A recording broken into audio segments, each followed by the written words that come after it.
नहमदुहु व नसल्ली अला रसूलिल करीम। बिस्मिल्लाहिर्रहमानिर्रहीम।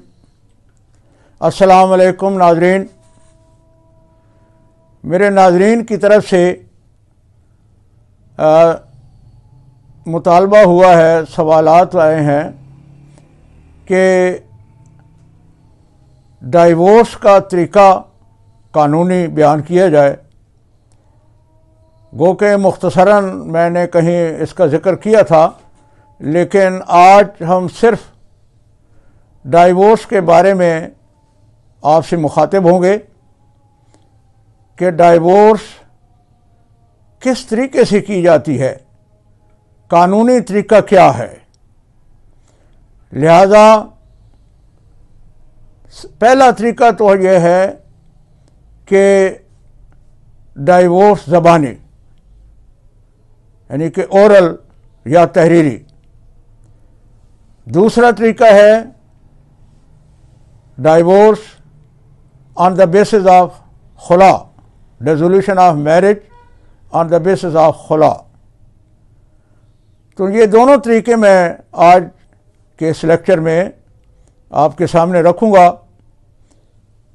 पहला तरीका कि डाइवोर्स हस्बैंड का ये हक है कि वो जब चाहे अपनी बीवी को डाइवोर्स कर सकता है। उसका तरीका ये होगा कि आम तौर पर हम लोग गो के एक स्टाम्प पेपर 50 रुपए का लेते हैं, उस पर डाइवोर्स लिखी जाती है और वो मुख्तसरन वजूहात बयान की जाती हैं। पार्टी का नाम होता है, मुद्दई का नाम, वो मर्द का नाम होता है, बीवी का नाम होता है कि फलां के साथ मेरी शादी हुई, अब हमारा निकाह वगैरह निकाह नहीं हो सकता, लिहाजा मैं डाइवोर्स करता हूँ। तो वो लिखने के बाद वो असल डाइवोर्स बीवी के नाम पर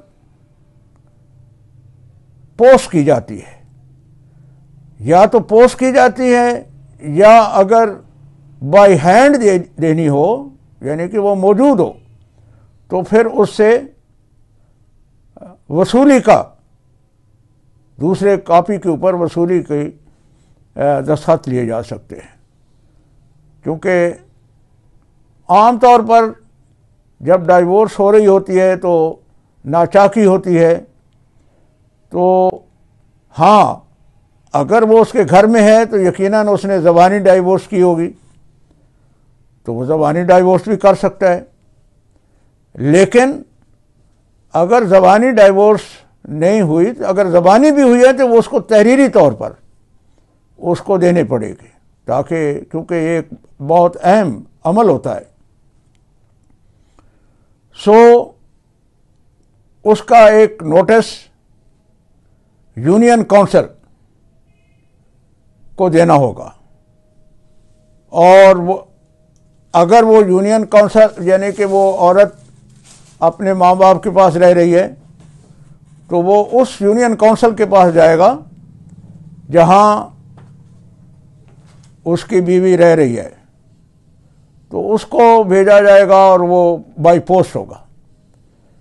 अच्छा, मैं आपसे एक बात और वाज़े करूं कि अल्हम्दुलिल्लाह हमारे मुल्क में कोई कानून, ये कॉन्स्टिट्यूशन ऑफ पाकिस्तान का हिस्सा है कि कोई कानून कुरान और सुन्नत के ख़िलाफ़ मुल्क पाकिस्तान में नहीं बन सकता। लिहाजा ये हमारे आइली कवानीन हैं, वो ऐन इस्लाम के मुताबिक, कुरान और हदीस के मुताबिक है। लिहाजा वो तरीका अडॉप्ट किया जाता है जो कुरान और सुन्नत के मुताबिक है। वही कानून है, वही हमारी कानून किताबों में जो हमारा फैमिली लॉ ऑर्डिनेंस है, और उसमें ये वाज़े लिखा हुआ है। लिहाजा अब वो लेटर जब बीवी को पहुंच जाता है और नोटिस यूनियन काउंसिल को पहुंच जाता है, तो यूनियन काउंसिल दोनों पार्टियों को नोटिस भेजती है, हस्बैंड को भी और बीवी को भी, और वो दोनों पार्टियों को बुलाकर उनसे कहा जाता है कि अपना एक एक नुमाइंदा वो दें। एक मर्द की तरफ से नुमाइंदा होगा, एक औरत की तरफ से नुमाइंदा होगा, और एक चेयरमैन यूनियन काउंसिल खुद होगा। ये 3 अफराद की एक काउंसिल बनेगी और वो कोशिश करते हैं कि मियां बीवी के दरमियान मसालत हो जाए और मर्द अपनी तलाक से वो रजू कर ले। वो माफ़ी तलाफी जब हो जाएगी तो वो रजू हो जाता है और बीवी अपने शौहर के साथ रह सकती है। हाँ, दूसरी तलाक 30 दिन के बाद, या यहाँ पर शरीयत में तोहर का जिक्र है कि जो एक हैज़ आया उससे बाद दूसरे हैज़ में, वहाँ शरीयत में तोहर का जिक्र है और कानून में 30 दिन का जिक्र है। तो 30 दिन के बाद मर्द एक और तहरीरी नोटिस भेजेगा औरत को और उसका भी इंदराज यूनियन काउंसिल में हो जाएगा, और मज़ीद 30 दिन गुजरने के बाद एक और नोटिस भेजेगा तीसरी तलाक का। अब इस दौरान, इन 90 दिन के दौरान मियाँ बीवी में अगर मसालत हो जाती है और मर्द रजू कर लेता है, हाँ, रजू का हक मर्द को है। अब उसको अगर उसने रजू कर लिया है तो वो रजू का भी नोटिस दे सकता है, बता सकता है कि मैंने रजू कर लिया है, मैंने वापस ले ली है। लेकिन अगर 30 दिन गुजर गए, फिर दूसरा भेजा, फिर 30 दिन गुजर गए, फिर तीसरा नोटिस भेजा, उसके बाद दैट्स इट, वो फाइनल हो गया। और उस 90 दिन के बाद वो दोनों पार्टियों को एक सर्टिफिकेट इशू कर देते हैं, और उसके बाद वो उनका, जब तक वो औरत कहीं और शादी करे, कहीं और निकाह हो जाए, वहाँ से बेवा हो जाए, या वो भी तलाक दे दे, तो फिर पहले के पास निकाह हो सकता है, वरना वो भी उसके लिए ख़त्म हो गया उनका मामला। हाँ, जैसे मैंने एक पहले लेक्चर में ज़िक्र किया, यहाँ फिर दोबारा ज़िक्र कर देता हूँ कि एक तलाक़ तफ़वीज़ होती है। अगर निकाह के वक्त निकाह नामे में भी ये दर्ज बात हो कि मर्द ने तलाक देने का हक अपनी बीवी को तफ़वीज़ किया है, तो फिर यही तरीका, ये हक औरत इस्तेमाल करेगी। यानी कि जिस तरह मर्द ने नोटिस भेजा था, वो औरत नोटिस भेजेगी मर्द को, और फिर दूसरा भी नोटिस औरत भेजेगी, तीसरा नोटिस भी औरत भेजेगी, और तीनों के बाद 90 दिन के बाद एंड हो जाएगा। तो ये तरीका है एक तहरीरी या ज़बानी तलाक देने का, और बिल्कुल इस्लाम के मुताबिक है। हाँ, दूसरा तरीका है in the court on the basis of dissolution of marriage, on the basis of खुला। खुला का हक औरत को है, खुला का हक मर्द को नहीं है। खुला का हक औरत के पास है। जब औरत चाहती है कि वो अपनी शादी को ख़त्म करना चाहती है, वो अपने हस्बैंड से नाराज़ है किसी वजह से भी, और वो वजूहात बताती है, वो कोर्ट में जाती है, वो सिर्फ हुकूमत वक्त के पास पावर है।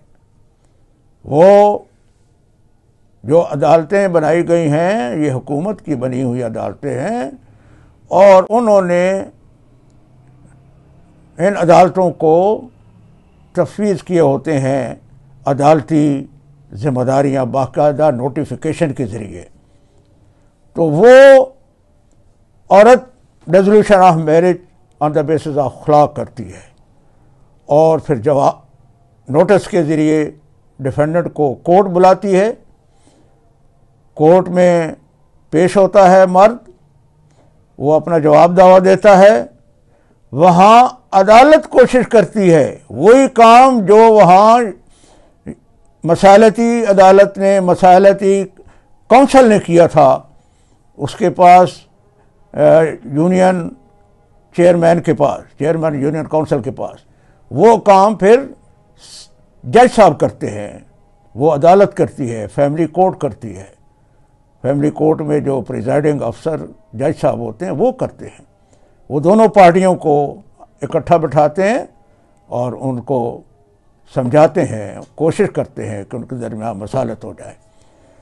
और ये कानून अब बन गया है कि जवाब दावे के बाद अगर उसके बाद भी औरत बज़िद रहती है और वो ये कहती है कि मुझे इस शख्स के साथ शदीद नफ़रत है, मैं नहीं रह सकती इसके पास, तो वो फिर कोर्ट ये कंसीडर करती है कि इनका निभा आपस में मुमकिन ना है, तो वो कोर्ट में डिज़ाल्व कर देती है ऑन द बेस। हाँ, उसमें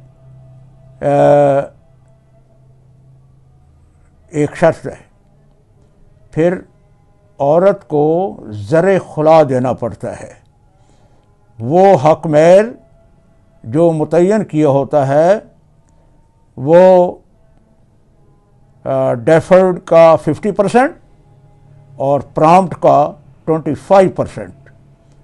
वो औरत मर्द को इसका ज़र खुला देती है जिस बेस के ऊपर वो खुला ले रही होती है।